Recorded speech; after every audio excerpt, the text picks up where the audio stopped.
Hi, my name is Derek B. Wright. I'm the COO of Trendsetters. We are a Gen Z marketing agency. We make TikToks for Fortune 500 brands.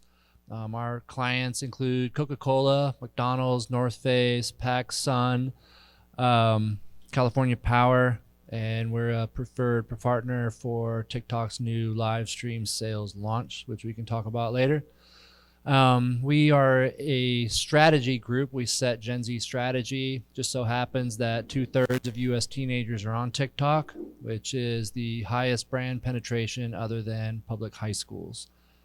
So we have a strategy piece, we have a content piece. We can make up to 20 hours of content per day, and we have an influencer management piece. So TikTok, and Amanda will explain more, but TikTok is influencer driven, a unique form. And so Amanda was one of the first TikTokers, the first verified user of Musical.ly, the precursor. And her mom have several viral views with a peak over 5 million, and the peak is 12.5 million. And the capstone is that they were the first commercial when TikTok ran a advertisement. They were the ad in the advertisement. So without further ado, Amanda Johansson. Yeah, okay, there we go. There we are. Yes, that was a great intro. Thank you very much. Kind of took my whole intro there.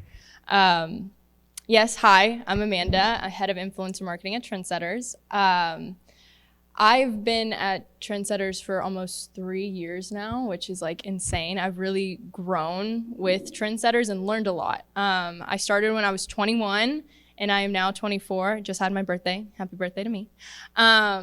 So I could tell you everything that I've really learned while being at Trendsetters and working with brands and what they want to hear and what the influencers need to hear in order to be successful. But honestly, the most I learned was when I was truly in the field. And when I mean in the field, it was the field of influencers. So like he said, I was the first ever verified influencer on Musical.ly, and I kind of want to go into the intro of that because that's kind of what now leads the department today and what I learned the most. So it kind of all started, I know you're gonna be like, what are you talking about? It all started when my friend, sophomore year of high school, that might be a little bit embarrassing, asked me, all right, Amanda, how much do you love Justin Bieber? I'm gonna tell you right now, I'd jump off a bridge to meet Justin Bieber. So what's the plan? What are we doing? And she goes, I found this thing called Musical.ly, and we can make Justin Bieber music videos all day long. And I was like, sign me up, let's go. So the whole start to Musical.ly was making music videos with Justin Bieber music. But I was always really drawn towards creativity in any way that I can be creative. I was never a numbers, letters kind of person. I was always art classes, cooking classes, but never theater. I never wanted to get up in front of people, so bear with me. But really started taking Musical.ly as kind of my creative outlet. And I told myself, hey, there's no one on this app. I'm gonna just run with it and create all the fun content that I want, and no one's gonna see it. I lied to myself. A lot of people saw it. I started creating content very regularly, and because it was fun, creative outlet for me, but I started to create this following, this community, these fans, if you call them. And I realized I have something to create for now. And it was like the ultimate high. I have people who want to hang out with me and talk to me on live and, love my videos, so on and so forth. So I really started getting into it. And then, yes, cue mom, hi, wave. There's the TikTok queen. One day, me and my mom were dancing in the kitchen as I had just finally hit 500,000 followers. I go, Mom, let's make a TikTok just dancing in the kitchen. And woke up the next day and that video had 18 million views. And I was like, okay, this is what I'm talking about. We're gonna be famous, everybody. Family, I'm dropping out of college. I'm doing this full time. Let's do it. That led me to be the first verified creator, and then so on and so forth to the ad that he mentioned, where me and my mom were the ad for the transfer from Musical.ly to TikTok. And all my friends were sending me this video like, you're an ad on Snapchat and Instagram and Facebook. Like, oh my gosh, look at you. I'm like, I don't remember signing off on that. Where's my dime? No, I didn't get a dime. But that's where brands really started to reach out to me. Like, hey, you are blowing up on this new platform and we want you to promote our products on your page. And, shout out my manager. Hi, Aunt Jan. Yeah. She and I sat on the computer for hours looking at these emails. And we're like, what's KPI? What are ROI? What are they talking about, man? I don't know what any of this stuff means. Because I was being talked to as a 17-year-old girl on TikTok, making fun TikTok videos with my mom, like a 45-year-old businessman. No offense to anyone who might be a 45-year-old businessman here. But that's when I really started to learn, like, there is a gap in this industry that no one has tapped into yet. I was being reached out to, not like a 17-year-old girl, but as this business major, whatever. So I decided, hey, I need to fix this problem. But I also looked at myself in the mirror. I'm like, hey, you're really cute right now, but you're not going to be cute forever. So being an influencer might not be fun forever. Let's go get a real job. And that's when Jake from Trendsetters reached out to me and said, hey, how's influencing going? I was like, brands are kind of terrible to work with. And he's like, you know what we do? And I'm like, we work with brands to get on TikTok. I was like, sign me up. He's like, bet, you're hired. Okay, great. It was that easy. Literally took 25 seconds. So with all of that intro and everything that I learned when I was an influencer really ended up shaping how my department is run now and how I think a lot of people should be looking at influencer marketing. And that kind of falls into 3 major pillars, if you'd say, and I can get into that. Is there anything else you want me? Well, yeah, before you get into the business side, tell people, I got 2 questions, but I'll ask the first. Tell people what it takes to make a TikTok. I know it looks like it's spontaneous, and if you could just do it right, you'll go viral. Tell people what actually goes into making a TikTok at the influencer level. Yeah, I think my whole family would, support this answer. But once I really started realizing that, hey, you're having 5,000 people watch you, and then that eventually grew to 1 million, 1.5. Now I'm almost to 2 million. I was like, I need to keep these people entertained. And so that ended up being, while I was a college athlete at Johnson County, I was coming home and filming hours and hours and hours of content. There were weekends where I would get up and be in probably 15 different costumes that day for like 19 different videos. But over the weekend, I would film all I could possibly. So then that way, while I was playing softball, I could just post throughout the day and constantly keep people up to date. I did a lot of story stuff like, hey, this is the day in my life. I started picking up YouTube, but I was constantly creating, and probably just one TikTok took, couple hours, especially with all the costume changes and makeup. And yeah, so my family would know because they were always the one filming me. So shout out to you. Yeah, so the 3 main things that really build the influencer department that I run today is 1, relationships building with influencers, 2, target audience, and 3, creativity. So starting with relationship building, like I said, I wasn't being talked to the way that I wanted to be talked to. It was very business, very corporate. And when I told Jake, like, hey, I want to do this, but I want to do it right, I'm going to become friends with every single one of these influencers. It's not going to be a one-time exchange of, hey, here's payment, here's the promotion, done, talk to you later. It's going to be, hey, call me whenever you need help. Hey, how can I help you create? I started really connecting with each of the influencers that I worked with to the point where I now have 4,000 influencers in my connection, in my community, in my roster. And I have every single one of their phone numbers in my phone as well. That's how close of a relationship I've been able to build with these influencers. And that kind of gives me credibility. So they can text me if they ever need help with any other contracts coming their way. They'll even text me, hey, I'm graduating this weekend, or my boyfriend cheated on me. Should I make a TikTok about it? It gets to that point where they start communicating to me like I'm their friend. But that also helps my email that, hey, I have an opportunity for you, get shot right to the top of their inbox. And that really, really helps me be able to get these influencers onto the brands that need their help. So that's really helped as far as building relationships. So tell them a little bit about how's TikTok different? Why do influencers matter? Why do we have an influencer management team? Obviously, you're one of the 3 pillars of our entire business model. What is it about TikTok and influencers? Yeah, kind of going back to like, hey, I have 500,000 followers on TikTok. You know, I said my mom and my family were a part of that. My mom now has 20,000 followers on TikTok, and other people that I surrounded myself with continued to grow their following just because they associated myself with me.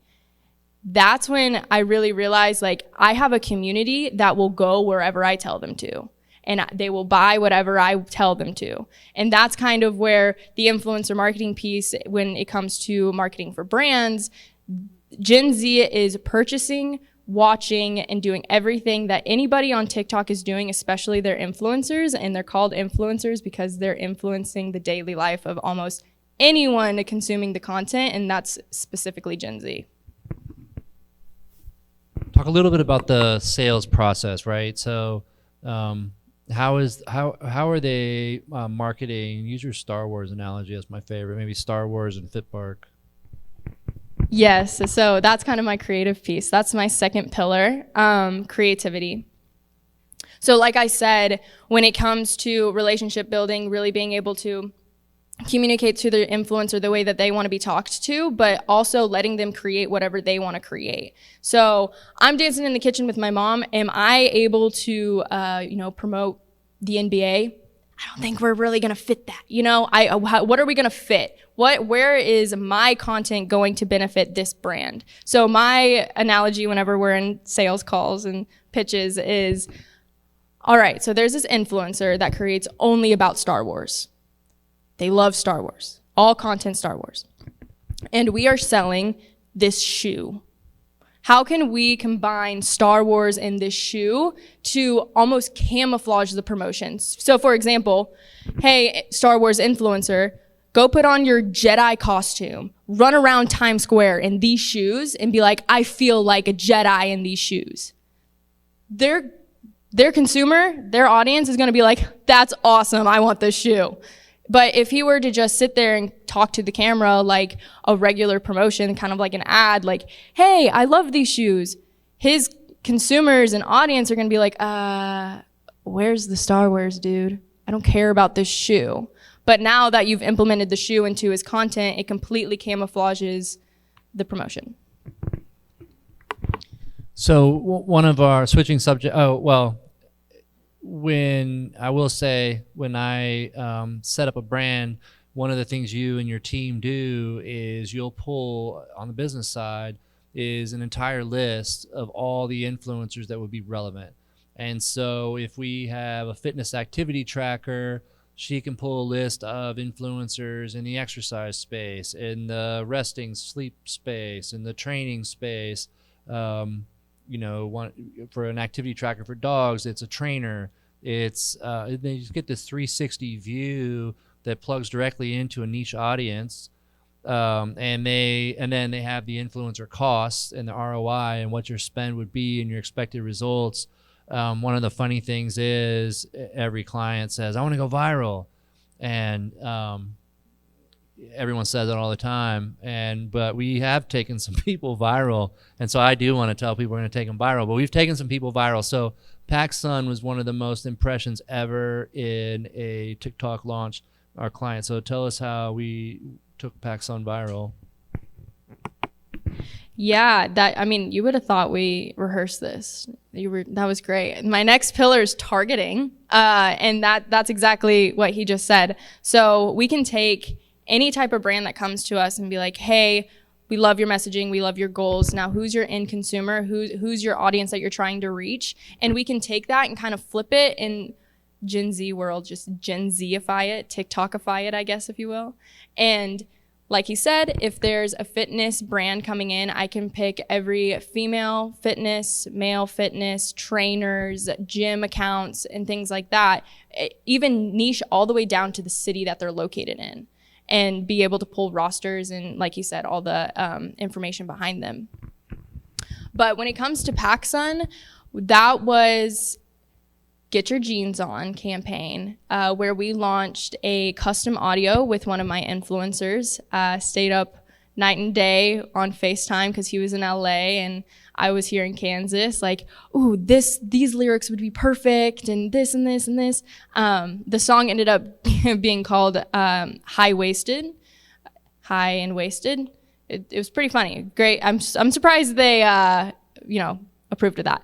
But what we ended up doing is, he created the song, and we needed influencers to promote the song. And not just by using the hashtag and the song, but creating a dance. So we ended up creating a kind of a dance, but we gave the creativity to the influencers at the end of the day. But we found influencers that danced, and everyone that danced, and everyone that did fashion. And that combination was, magical when it came to this campaign, because we had all these fashion influencers dancing and all these dancing influencers doing fashion. We ended up also having a event on the beach with all these LA influencers, and we did a huge photo shoot. We gave them all jeans, running around in white t-shirts and barefoot doing TikToks, and it was great, and it really launched an amazing campaign. It was really fun. So talk about PacSun, North Face. So one of the things that most brands, we'll talk about more who engages us and where they come from, but one of them was North Face, and sort of the tail wagging the dog. They already have all their brand, they have their ideas, and they have everything worked out, and TikTok is just sort of the final channel, and they're like, oh, we should try TikTok. But this was an example of TikTok going viral and then rebranding back across all their other platforms. So talk about that. Yeah, TikTok was something North Face hadn't really dabbled in yet. And they wanted to do something different, as they were promoting, products, and they wanted to just jump on the platform and get it rolling. So we created a bunch of content, got their TikTok launch, so on and so forth. But they wanted to do something with kind of resetting from COVID. This is at the end of 2020. Little did they know that lasted for like another 2 years, but it's fine. But what we did was we were like, hey, if you want to grow your audience on TikTok, you need to go find the influencers to promote you towards your TikTok page, and for this campaign, the Reset campaign. North Face is obviously, hiking, outdoors, a bit of fashion, obviously, it's an apparel brand, and we picked those influencers to do a trend where the video started upside down, and it flipped into something fun that they were doing. So it would be upside down, sitting on the couch, eating potato chips, I hate COVID, and then it would flip, and then they'd be outside with their dogs, hiking, super fun.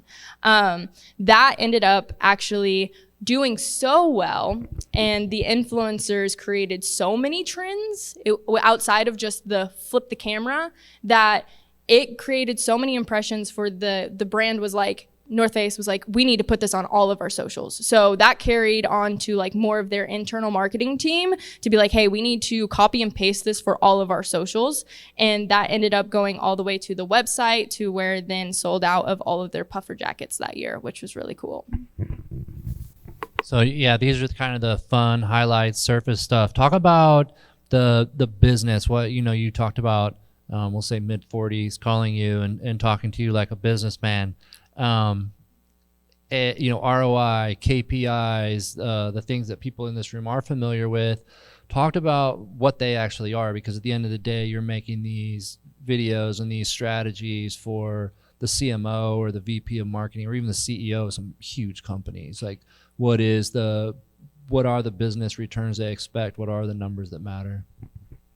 Yeah, that's a good question. I still, to this day, sometimes Jake and you will say certain words. I'm like, whoa, what was that? I gotta ask.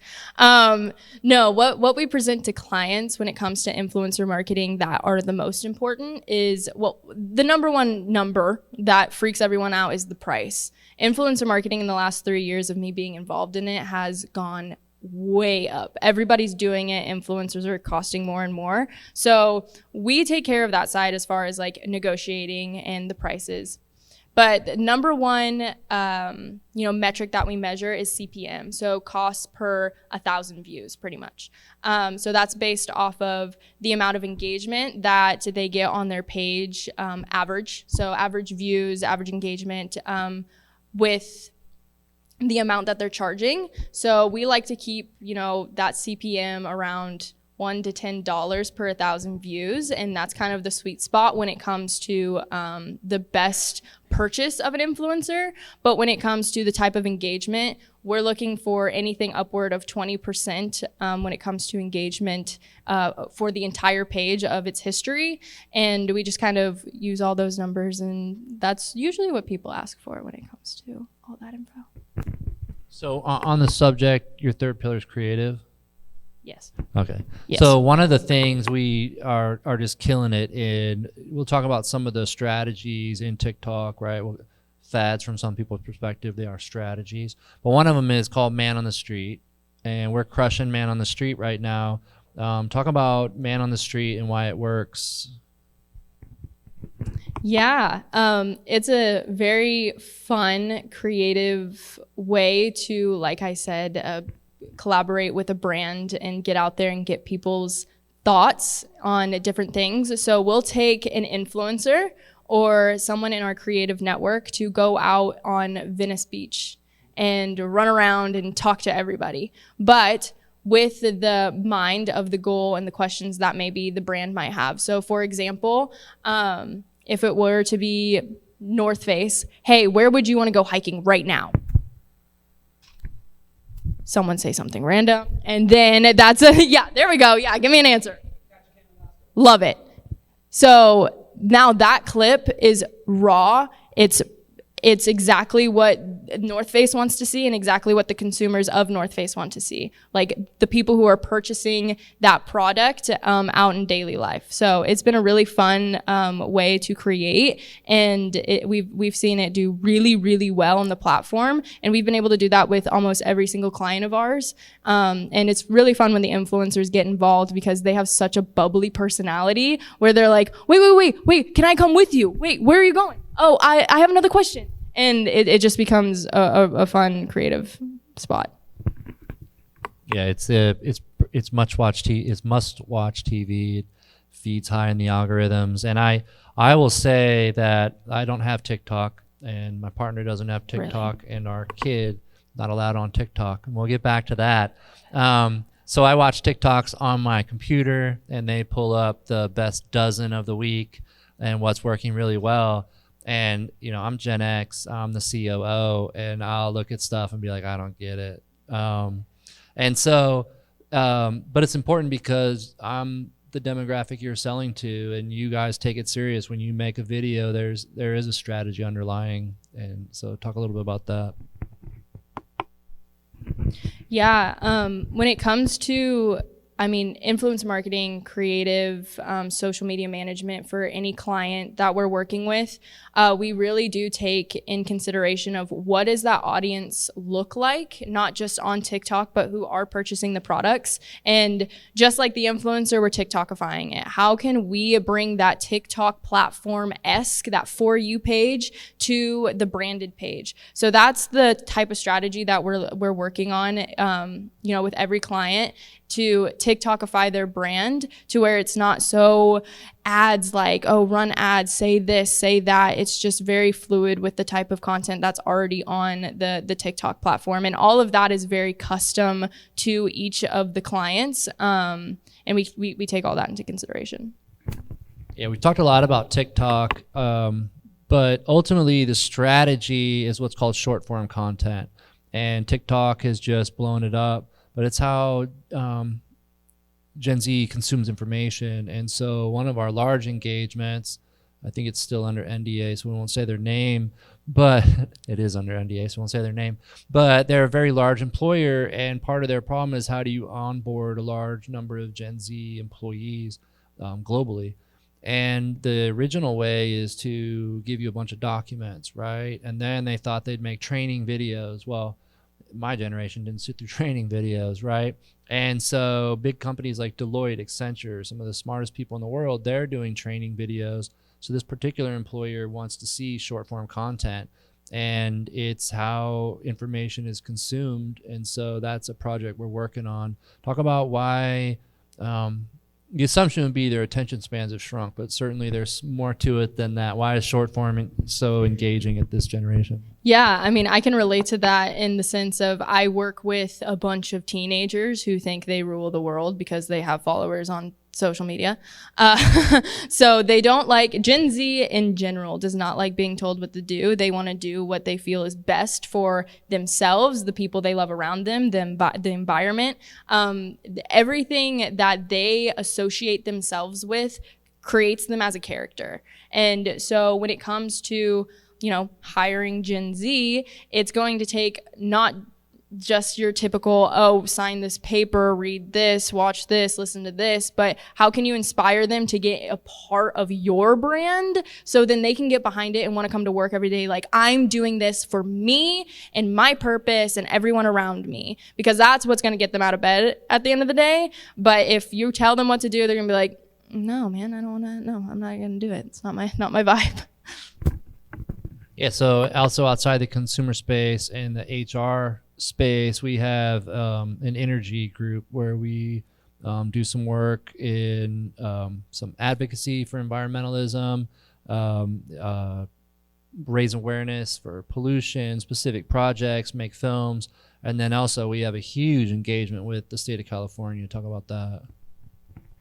Yeah, I was actually just talking about this today, but when it comes, mostly what we're doing for, you know, state of California is influencer marketing, believe it or not. They have so many influencers there, and I'm surprised they needed my help. No, the one thing that was very different about that is not just who is going to promote this, who's going to back us in this, and what faces are we going to put to our message, which is ultimately, you know, saving the earth, pollution, things like that, conserving energy. But the background checks of these influencers. Now, I don't know if, I mean, my mom's in HR, she would know, but when they hire people, it takes like, hey, I'm going to go check out your Facebook. I'm checking out this. Like, are you okay to, you know, be a part of this organization? Well, it comes down the exact same way with influencers. Are you promoting yourself on social media in a good light to then promote other brands, especially the state of California? That is, I'm working with the government here. I can't have you doing weird stuff. So I had to do background checks all the way back to like 2 years ago, making sure they didn't say the F-bomb or like a lyric in a song that they were lip singing to, you know, didn't have a bad word in it, which is just insane. You know, it really shows you how much like social media does stick around, and you need to present yourself in a good light. But as far as that engagement goes, it was really fun to find a lot of influencers that did already create content about saving the planet and conserving energy. It was very easy. We're like, hey, we have this, you know, campaign going on about saving the earth. You want to get a part of it? And we had over, I think, 400 applicants for it. And then picking and choosing was pretty fun after that. So, yeah.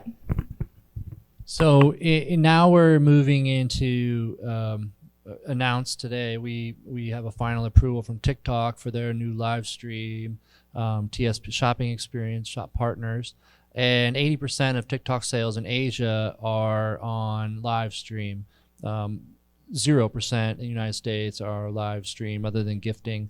What is that going to look like? What do you see as the future of live stream? And by the way, we're looking for partners in the SMB space to launch. and consumer goods. But what do you see the future of live stream? What's your experience with live stream? Yeah, I was about to bring it back to myself again. When I was really, really deep into, doing everything there was musically, I started going live to directly connect with my audience. It was a very quick way to get on, say hi to everyone. They got to feel like they really, connected with me because I would answer questions and, like their comments and things like that. It was a really interesting way to connect with my community. But what I actually started doing was I just started doing my makeup one day and I'm like, oh, this is whatever mascara. You guys should check it out. I absolutely love it. And they were all like, where do I get it? Where do I get it? Where do I get it? Where do I get it? I'm like, oh, you guys actually listen to me. This is insane. And so I was like, what if I were to sell mascara? Would they buy it just directly from me? So what I started doing was I would sign a t-shirt and I'd be like, hey, whoever gives me the top gift can have this t-shirt. And I would actually package it and put a cute little note. Hey, I love you. Thank you for watching my live stream, and ship it off. Well, once I started doing that, everyone was like, I want an Amanda t-shirt. I want an Amanda t-shirt. And it became a weekly thing where I had to start making t-shirts. I was like, oh my gosh, okay. There was one point where I was sticking sticky notes of names of people that was on my live. Thank you, Allison. Thank you this, thank you that. It was really cool to watch the community get so involved into what I was doing, which was literally just sitting in my bed with a ring light, hey guys, so this is what we're doing today. Okay, we're going to talk about this. And it was really fun. So what I think it's going towards is live streaming is going to be the number one purchasing platform.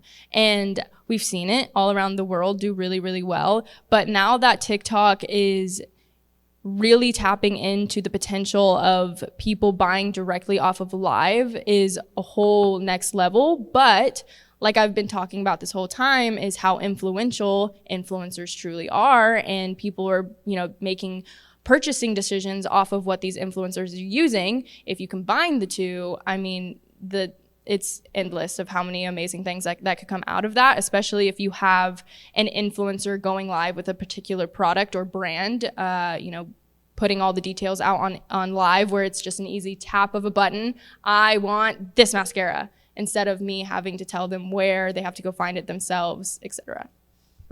So we're KC based. We're in the middle of the country. And we have some roots in LA. We have an office down in San Diego, some clients out west. And then today you were on a call with Cherry Orchard, an agency out in New York. What's the advantage? Is there a difference between being in the Midwest, the coast? Should we have offices in all three? What's it like to work in KC, our brand? Well, I can kind of talk to what it was like working in California for 6 months and then working in Kansas. This might be a little biased, but I'm a Kansas City girl. I will always be in Kansas City. I love Chiefs, everything there is about Kansas City. I absolutely love how we're in the middle and we can just pop wherever we need to as far as travel, but then also time zones is great and so on and so forth. I really do believe being here is the best. But when Trendsetters went off to California, specifically Venice Beach, and got a content house in California, which was one of the coolest experiences ever as far as having influencers, brands, very influential people come in and out of the house working with us, was just so cool with all the connections that were available. So when it comes to working in California, now I've never been to New York, we have to go. But California really has the connections, and we learned a lot. And we learned a lot so much where it was like, I think we need to go back to Kansas and stick to the middle of the country because these connections will always be here and we can come see them. But that was kind of my takeaway. So we have these huge brand partners that come in, and it's all inbound. We don't make any outbound calls. And the reason we get called is an exec somewhere says, holy moly, the future's Gen Z. Where's Gen Z? They're on TikTok. I don't use TikTok. I don't know anything about TikTok. Basically, I don't know anything about the future. Who am I going to call? And generally we'll get a referral, or Jake, our CEO, is a prolific poster on Gen Z on LinkedIn. They'll call and we'll give them some advice. We're working on getting more paid strategy and insights. We give a lot away. What are the mistakes you see brands? So they come to us hat in hand. but then they start to make what are some mistakes they make out of the gate if they're not following our advice? Okay, I don't know if I'm going to get hate for this, but number one mistake, and something that has been a very large hurdle in being successful on TikTok and, really working with Gen Z, is these very tight brand standards. And I know everyone's like, well, everyone needs brand standards. You got to have the guidelines and rules to follow. Like, we don't want to do this. We don't want to do that. Totally understand. But I think being able to push the envelope, get super creative and outside of your comfort zone when it comes to TikTok, I think is the number one way of growing with Gen Z. But that, I think, being too buttoned up and too corporate is almost kind of the number one, hurdle that we run into. I have more. Do you want me to keep going? Yeah, another one is when they're building up UGC and they put a lot of money into advertising to boost it. And if you don't do it right, then when you withdraw, you go down. So we can really use up our rocket fuel prematurely. Mm-hmm. So we are hiring all levels, anyone related to creatives. What's it like? It seems like it'd be really fun and cool to work at our company. What is it like actually behind the scenes? What are our core values? What's it like to work at Trendsetters? I'd like to know your answer. You've only been here for a week, dude. I want to know what you think. No, behind the scenes, we are a bunch of 20-year-olds on grinding. We don't put our eyes up from the computer after multiple hours a day. We are constantly scheming and strategizing and figuring out ways to grow, not just as a company, but help brands grow more. And I know that seems very salesy, we want to help you grow, but we want to be the ones to take those first steps with you and grow with you. So we really are working hard. I think you're a bit surprised on how hard we work. Something that you've said multiple times is how fast we are. So, I'm a little OCD and I'm like, hey, I need timelines. I need this, I need that. But, he's like, yeah, we need to write this down. Is someone going to do it? I'm like, just wait, just give me 24 hours. Everyone will have everything done. That's how Gen Z works. That's how we work, very quick and, no crazy structure. It's just all our own structure. Yeah, I would say the most impressive thing from long years of working in corporate is their ability to get it done instantly. Before you could write it into task management, project management, or Asana, they're done. Now, that's if they're going to do it. If they're not going to do it, they never do it. So it's binary. You got to really tell the tone of whether it's going to get done. But I think, I've introduced them a lot of my network, a lot of my connections, and every time they come in, they're like, as we're walking out, they're like, whoa, I'm really impressed. And I say, well, why? And the big thing is that, I can't speak for a whole generation, but my team, they show up, we sit down at the table, and we grind from 9, maybe 10 a.m. until 5. There's no lunch break. There's no break. So one of the things we have is a no meeting culture. And so we will set time blocks. We'll set an agenda for the day, but it's very free flowing. We can talk about finance. If you take a call, you can put it on speaker, put it on the table. And so it's this, I would call it an immersive, collaborative environment, which is, how do you get people back in the office? Well, one, you give them a meaning and you give them a reason to come back and harness their creativity. So to sit at our table, I think, is an honor, and it's meaningful, it's fun, it's exciting, and the time flies by and your brain is fried by the end of the day. And if you're remote, I think the reason people are remote is because people have given them certain tasks that don't require interaction. So you sit in your cubicle over there, another building, or at your house, you're in a cubicle, and there is work to be done, and there's people who work remote, and we're open to remote. The problem is, in a no meeting culture, if I have to book time for you and set an appointment and you call in, is literally a meeting. And in a free flowing environment, we may be late for that meeting. If you were sitting there, you'd be like, that makes sense. McDonald's just called. We had to take that call or send something over. If not, we're jumping on a call 17 minutes late, and which is disrespectful, don't get me wrong. But now I'm apologizing for being late to a meeting when we have a no meeting culture. So it's how do we get people engaged and coming back? And then another piece, on Fridays, we do no client work. Friday morning, we do leadership development. We're reading through some books.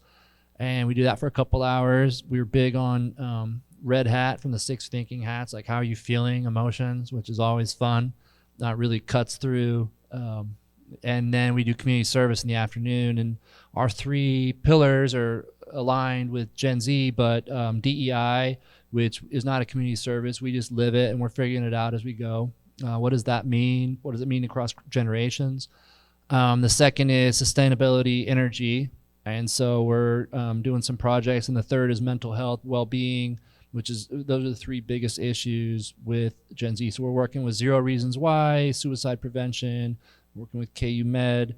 And that's an opportunity for all the people that are getting leadership development to step up and take on projects. So I think it's and I've never woke up. I texted my partner this morning. I was like, does everyone go to work like pumped, like ready to go, full of energy? And so you want to keep that environment going. But as far as finding influencers and, you know, getting in contact with them, there are multiple resources out there that influencers put their information on. One that we were luckily involved in at the very beginning was TikTok Creator Marketplace, where all the influencers on TikTok actually kind of put their name up there to be like, hey, I'm open to working with you. So that really helped build my roster from the beginning. So definitely check that out and multiple other influencer outreach programs that are available on the internet. When it comes to figuring out what influencer is the best to work with for you, honestly, it does take some trial and error. Like, what is the target audience through the eyes of an influencer looking like? Something that I've definitely seen do best is trying out a different types of influencers. So let's say we do have a fitness brand coming in. We're going to do male, female, gym, and a trainer and try them all out at once. And we're like, none of those hit. Okay, how about we try all females, sorority girls? Are they the ones trying to, you know, trying out different niches is really good, especially at the beginning. But usually it is pretty comparable to like your consumer at the end of the day. So yeah. Yeah, I think another piece that's overlooked, particularly when we launch people onto TikTok, is there's already people creating UGC, user-generated content. And so you have people already posting before you even got on there. And so that's the ultimate hack, is find someone who's already posting about your company and put their content on yours, and then say, hey, can we add some Spark ads, right? That's the startup hack. Yeah, a quick example of that is Dunkin' Donut saw that I made a video about them one time, and they reached out to me like, hey, can I repost this? And I was like, sure, I don't care, freebie for me. Like, sure, I worked with Dunkin'.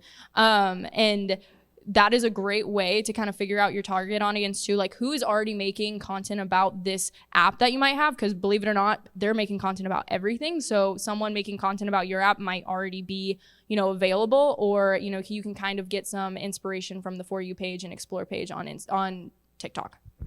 My guess is a lot of them are creating content because they want to get the attention of those brands anyway. Yes. Fair enough. Yeah. Building portfolios as an influencer is a really big thing. More brands you work with, the higher your rate is. So. Well, hey, thank you both for being here. Derek, I think you guys are going to try to show up on the regular and share knowledge with the community. I appreciate that. And Amanda, I appreciate all the insights you've shared with us. And we're looking forward to having you guys back. Thank you, everybody. Thanks.